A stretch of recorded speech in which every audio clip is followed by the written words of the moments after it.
You're watching the latest news from FinancialMirror.tv. The Senate agreed to vote on Wednesday night on a $700 billion financial rescue package that will include a sharp increase in the amount of bank deposits insured by the FDIC, but also includes a package of tax breaks the House of Representatives has rejected. The rescue plan, which would allow the Treasury Department to buy problem mortgage-related assets from banks, had been the main hope for government action to unlock credit markets and head off a deeper economic downturn in the United States and abroad. But Senate leaders attached the measure to a package to extend business and energy tax breaks that a number of House Democrats have opposed, which could imperil votes there after Monday's narrow defeat of the original bill. House Republicans leaders quickly embraced the revised package, while House Democratic leaders issued cautious statements. In a stunning vote on Monday that sent global markets reeling, the House rejected the bailout largely with opposition from conservative Republicans, who may be lured to support a new package with the tax breaks. Presidential contenders Democrat Barack Obama and Republican John McCain and Democratic vice presidential candidate Joe Biden will be in Washington for the Senate vote, their campaigns said. Both Obama and McCain said they backed lifting the limit on bank deposit insurance as a way to restore confidence. Under the agreement to move the bill to the floor quickly, the measure will require 60 votes to pass instead of a simple majority in the 100-member chamber. The Senate bill would increase to $250,000 from $100,000 the amount of individual deposits the Federal Deposit Insurance Corps insures, seeking to shore up consumer and business confidence in banks and win over lawmakers trying to sell their constituents on an expensive plan funded by taxpayers and seen as benefiting wealthy financiers. Britain wants Ireland to look closely at its guarantee of all deposits in Irish banks to make sure it complies with European Union competition law, a spokesman from Prime Minister Gordon Brown said on Wednesday. British banks compete with Irish banks both in Britain and in Ireland and have voiced fears they could lose out competitively to Irish banks that enjoy the full guarantee. The Irish pledge on Tuesday to underwrite the country's banking system triggered a flood of cash from British businesses to Irish banks, a senior Irish stockbroker said. Ireland guaranteed all bank deposits on Tuesday in a bid to improve the industry's access to international funds, frozen by the global credit crunch. The pledge covers up to €400 billion of liabilities, more than twice the country's annual gross domestic product, and includes retail, commercial and interbank deposits. In the biggest European bank bailout since the credit crisis began, the Belgian, Dutch and Luxembourg governments took a 49% stake in Fortis on Sunday with an €11.2 billion injection. Brown said the British government plans to raise the guarantee for bank savings to £50,000 from £35,000 in a new banking law. Minextrata dropped plans for a $10 billion takeover bid for number 3 platinum producer Lonmin plc on Wednesday due to financing difficulties linked to the global credit crunch, sending Lonmin's shares price plummeting. Banking sources told Reuters last month that Xstrata had approached 22 banks to make commitments for a $15 billion loan to both fund the Lonmin takeover and refinance existing debt.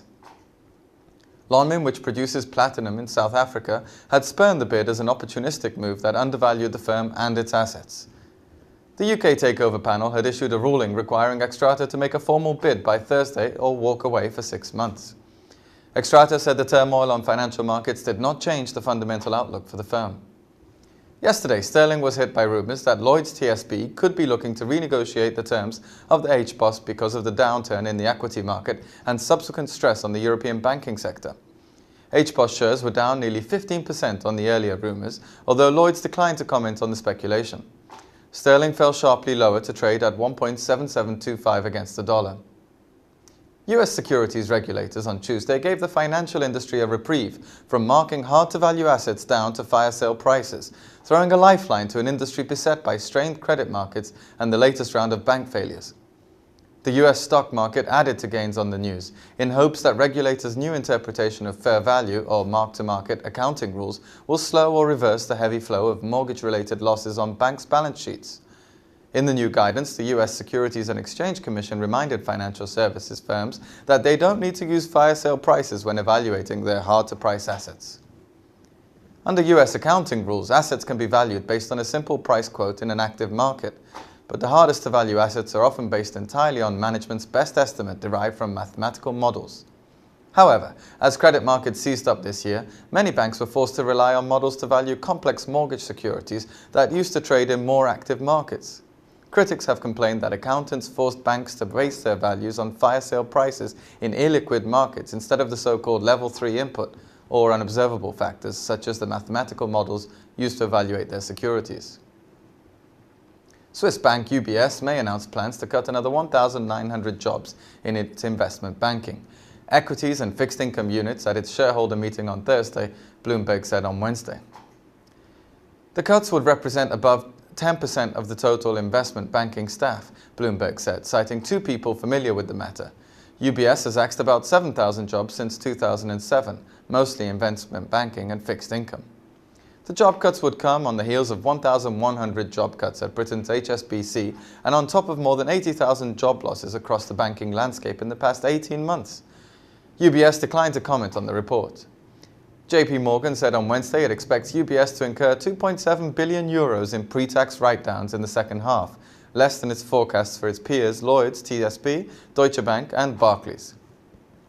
The world outside may be in the throes of crisis, with house prices plunging, markets slumping and banks collapsing, but Russia's cocooned super-rich can still spur 2.5 billion rubles or $99 million for a Moscow townhouse apartment within strolling distance of the Kremlin.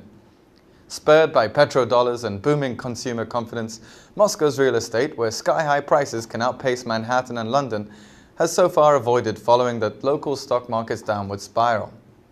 An unnamed buyer, reported to be an active businessman aged around 40 and not one of Russia's most well-known tycoons, had splashed out on the 7-story, 1,300 square meter apartment near the Kirsk railway station. Although the average monthly income for Russians hovers at just below $700, a growing middle class support an active real estate market with a smaller number of super wealthy clustered around Moscow able to afford anything they want. Thank you for watching FinancialMirror.tv.